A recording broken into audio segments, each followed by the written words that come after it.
That's completely separate from his perspective on his experience on working with women.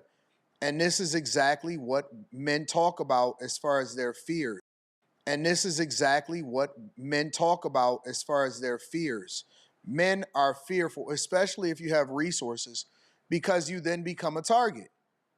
And nobody is going to post the response or the vindication and give that as much publicity as the accusation, because it's much more popular and it's much more clickbaity for it to go that other way. And he wasn't joking. He was telling the absolute truth, and that he was saying that he will never work with women in a capacity in which he would have to privately interact with them, because he does not want to be accused of something that he didn't do. And I don't blame him, not even a little bit, not even an ounce, a teeny, a smidget amount, because there's too many guys that have been accused, even vindicated, and they did not get the same visibility or headlines.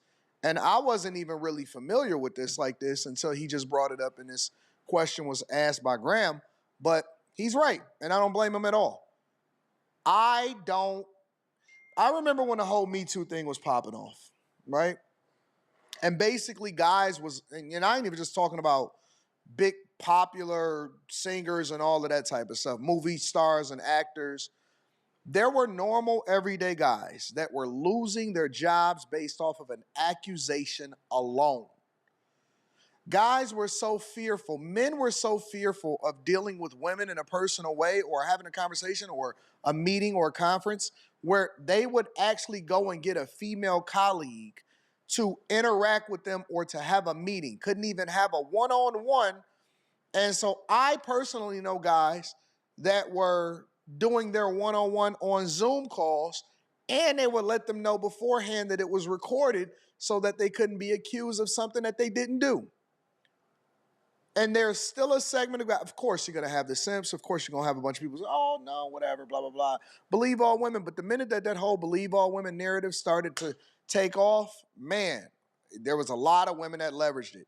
And they see you as food. They see you as an opportunity. They see you as a come up. They see you as somebody to push. They see you as somebody, to deep dive into and take advantage of. And if it's a financial opportunity, they see you as somebody, and they see you as food. They see you as an opportunity. They see you as a come up. They see you as somebody to push. They see you as somebody, to deep dive into and take advantage of. And if